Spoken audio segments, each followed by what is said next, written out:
जय श्री राम। वापस से आप सभी छात्र छात्राओं को एक और वीडियो में स्वागत करते हैं। तो चलिए आज हम लोग देखेंगे मोस्ट वीवीआई प्रश्न हिस्ट्री का।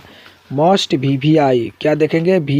मोस्ट वीवीआई प्रश्न जो 2024 क्लास 10th में पूछा जाएगा प्रश्न, उसी के बारे में आज हम संपूर्ण जीके देखेंगे। 54 जीके देखेंगे हम लोग। कितना देखेंगे? 54 जीके देखेंगे हम लोग। और 54 जो है मोस्ट वीवीआई आपके एग्ज़ाम के व्यू से है। जो भी छात्र छात्रा है 2024 में 10th का एग्ज़ाम देंगे तो हमारे साथ जुड़ जाएं, आपको ऑब्जेक्टिव हम पूरे कवर करवा देंगे। तो चलिए फिर हम लोग क्लास को शुरू करते हैं। अगर अभी तक हमारे चैनल पर सब्सक्राइब नहीं किए हैं, लाइक नहीं किए, दोस्तों में शेयर नहीं किए तो सब कर दें। तो जय श्री राम के नाम लेते हुए हम लोग क्लास को चालू करते हैं। जय श्री राम। पहला प्रश्न कर रहे हैं कि इटली तथा जर्मनी वर्तमान में किस महादेश के अंतर्गत आते हैं? तो किस महादेश के अंतर्गत?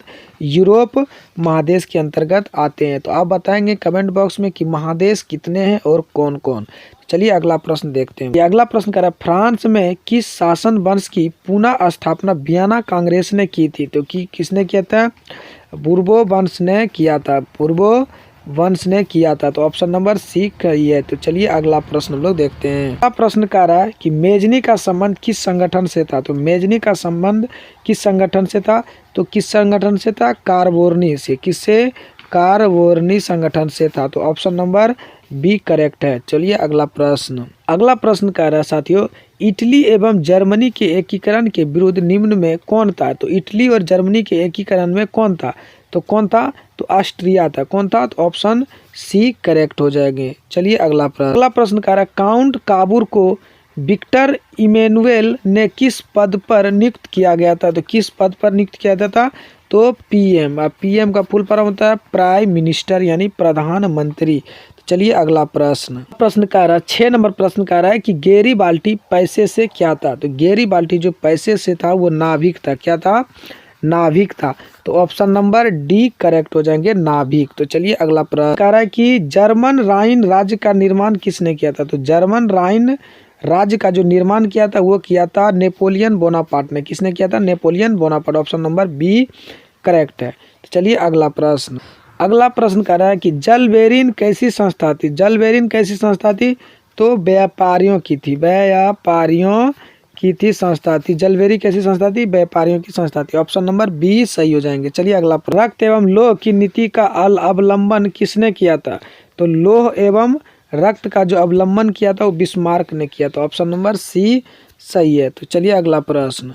फ्रैंकफर्ट की संधि कब हुई थी? तो फ्रैंकफर्ट की जो संधि हुई थी वो हुई थी 1871 ईस्वी में। तो ऑप्शन नंबर डी सही है। कितना? 1871 ईस्वी में। तो चलिए अगला कि नेपल्स की क्रांति कब हुई थी? साथियों नेपल्स की जो क्रांति हुई थी 1821 ईस्वी में हुआ था। तो ऑप्शन नंबर बी सही हो जाएंगे। तो चलिए अगला प्रश्न कह रहा है चार्टिस्ट आंदोलन कहाँ हुआ? तो चार्टिस्ट आंदोलन कहाँ हुआ था? तो इंग्लैंड में हुआ था। कहाँ हुआ था? इंग्लैंड में। तो चलिए अगला प्रश्न कह रहा है 13 नंबर यूनान को एक स्वतंत्र राष्ट्र घोषित किया गया। तो यूनान को एक स्वतंत्र राष्ट्र घोषित किया गया था। तो कब किया गया था? 1832 ईस्वी में किया गया था। तो ऑप्शन नंबर बी करेक्ट हो जाएंगे। तो चलिए अगला प्रश्न। कार्बोनी संगठन किस वर्ष हुआ था? तो कार्बोनी संगठन जो वर्ष में हुआ था किस वर्ष में था?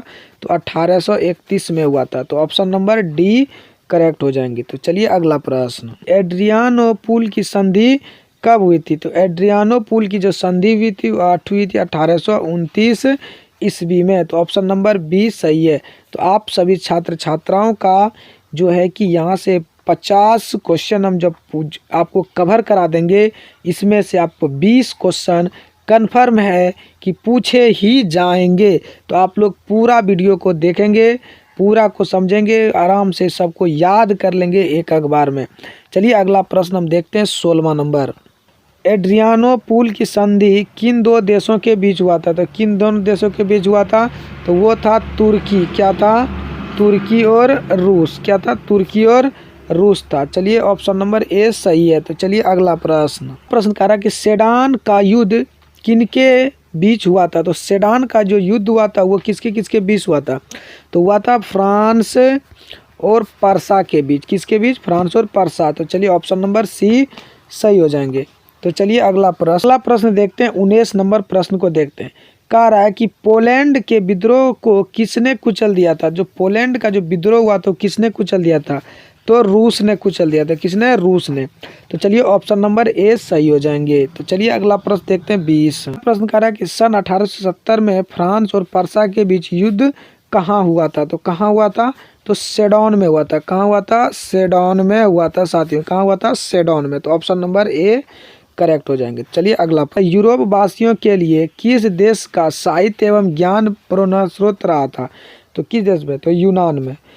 किस देश में साथियों, यूनान में। अगला प्रश्न कह रहा है युवा इटली संस्था का विकास किया गया। तो युवा इटली का संस्था का विकास किसने किया, तो मेजनी ने किया गया था। मेजनी ने युवा इटली का स्थापना किया था। तो चलिए अगला प्रश्न था, इसमें कह रहा है बिस्मार्क निम्न में से क्या था। तो बिस्मार्क जो था वो क्या था, कूटनीतिज्ञ था। क्या था, कूटनीतिज्ञ था। ये बहुत बढ़िया कूटनीतिज्ञ कर लेता। तो ऑप्शन नंबर डी करेक्ट हो जाएंगे। तो चलिए अगला प्रश्न कह रहा है सर्डिनिया पिडमाउंट का शासक कौन था। तो सर्डिनिया पिडमाउंट का शासक था विक्टर इमैनुएल। कौन था, विक्टर इमैनुएल था। ऑप्शन नंबर सी सही हो जाएंगे। तो चलिए अगला प्रश्न कह रहा है यूनानी स्वतंत्रता आंदोलन के द्वारा कौन ब्रिटिश कवि शहीद हुए थे। तो कौन हुए थे, लॉर्ड बायरन हुए थे। कौन हुए थे, Lord Byron. Option number A सही हो जाएंगे। तो चलिए अगला प्रश्न कह रहा है कि जलवेराइन की स्थापना किस राज्य ने की थी। तो किस राज्य ने की थी, पर्सा ने। तो ऑप्शन ए सही हो जाएंगे। तो चलिए अगला प्रश्न कह रहा है कि हंगरी की भाषा क्या थी। तो हंगरी की जो भाषा थी मेंगियार थी। क्या था, मेंगियार था। क्या था, मेंगियार। ऑप्शन नंबर बी करेक्ट हो जाएंगे। चलिए यूनान के स्वतंत्रता संग्राम में किसकी पराजय हुई थी। तो किसकी पराजय हुई थी, तुर्की की। किसका, तुर्की की। तो चलिए मरियान किस देश के राष्ट्रवाद के प्रतीक था। तो किस देशवाद के राष्ट्रवाद का प्रतीक था, तो फ्रांस का। कहाँ का था, फ्रांस का था। तो ऑप्शन नंबर ए सही है। चलिए अगला कह रहा है यूरोपीय सभ्यता का पालन किसे कहा जाता है। तो किसे कहा जाता है, इटली को। किसे कहा जाता है, इटली को कहा जाता है। तो ऑप्शन नंबर ए सही है। किसको, इटली को। चलिए अगला प्रश्न एक्ट ऑफ यूनियन किस वर्ष पारित हुआ। एक्ट ऑफ यूनियन जो पारित हुआ था वो 1688 ईस्वी में पारित हुआ था। तो ऑप्शन नंबर ए सही हो जाएंगे। तो चलिए अगला 1789 की फ्रांसीसी क्रांति के समय वहाँ किस राजवंश का शासक था।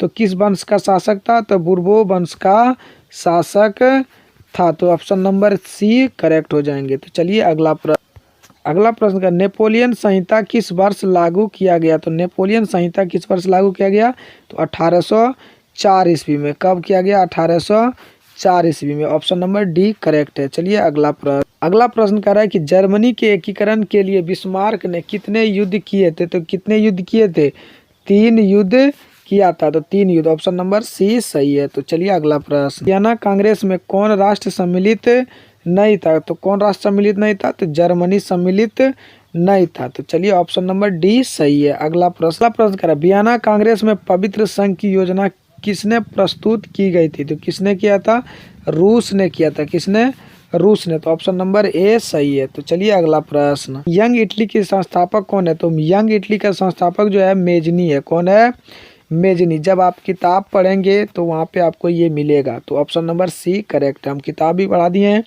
वहाँ पर सभी ऑब्जेक्टिव कवर करा दिए किताब के साथ ही। तो चलिए अगला प्रश्न करें, फ्रांस के किस राजा ने कहा था अंग्रेजी राजा की भांति शासन करने की अपेक्षा लकड़ी काटना अधिक पसंद करूँगा। तो किसने कहा था, तो चार्ल्स दसम ने कहा था। किसने किया था, चार्ल्स दसम ने कहा था। चार्ल्स दसम ने कहा था। तो ऑप्शन नंबर डी सही हो जाएंगे। तो चलिए अगला प्रश्न, पर्सा का शासक कौन था। तो पर्सा का जो शासक था तो वो था विलियम प्रथम। कौन था, विलियम प्रथम था। कौन था, विलियम प्रथम। ऑप्शन नंबर डी सही है। तो चलिए अगला प्रश्न कह रहा है यूरोप का मरीज किसे कहा जाता है। तो यूरोप का जो मरीज कहा जाता है उस किसको कहा जाता है, तो तुर्की को जो कहा जाता है यूरोप का मरीज। ऑप्शन नंबर सी सही है। तो चलिए अगला पुलिस कह रहा है कि नेपोलियन ने जर्मनी में किस संघ की स्थापना की थी। तो किस संघ की स्थापना की थी, राइन संघ की स्थापना की थी। किसका, राइन संघ की स्थापना की थी। तो चलिए अगला कह रहा है किस संधि द्वारा स्वतंत्र यूनान राष्ट्र की स्थापना हुई थी।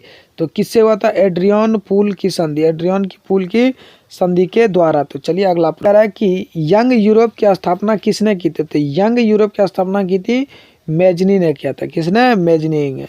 चलिए अगला प्रश्न कह रहा है कि नव गु एल्फ आंदोलन कहाँ हुआ था? तो कहाँ हुआ था? इटली में हुआ था। ऑप्शन नंबर ए सही है। तो चलिए अगला प्रश्न, मेटरनिक कौन था? तो मेटरनिक जो था ऑस्ट्रेलिया का चांसलर था। तो ऑप्शन नंबर ए करेक्ट हो जाएगा। तो मेटरनिक कौन था? ऑस्ट्रेलिया का चांसलर था। तो चलिए अगला प्रश्न कह रहा है कि कार्बोनी की स्थापना किस वर्ष हुई थी?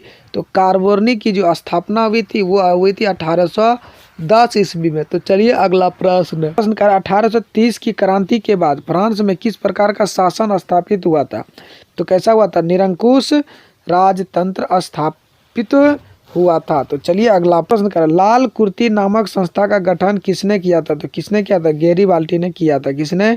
गैरीबाल्टी ने किया था। ऑप्शन नंबर डी करेक्ट है। चलिए अगला प्रश्न, राष्ट्रवाद की अवधारणा का जन्म किस घटना से माना जाता है? तो किस घटना से माना जाता है?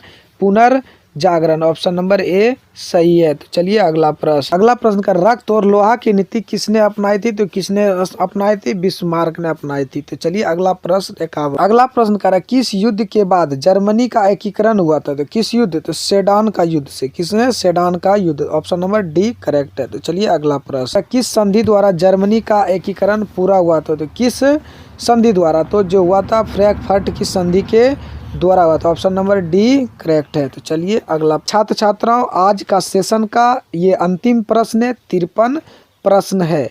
तो आप सभी के लिए 53 प्रश्न बहुत महत्वपूर्ण है। तो आप राम का नाम लेंगे और इसको याद करना चालू कर देंगे। तो चलिए हम लास्ट प्रश्न को पढ़ते हैं। कह रहा है कि जर्मनी एवं इटली के एकीकरण के समय फ्रांस का शासक कौन था? तो फ्रांस का जो शासक था वो था नेपोलियन तृतीय था। कौन था? नेपोलियन तृतीय था। तो ये आज का टॉपिक का जो ये महत्वपूर्ण VVI क्वेश्चन था, VVI 2024 में पूछे जाने वाले सारा महत्वपूर्ण प्रश्न था।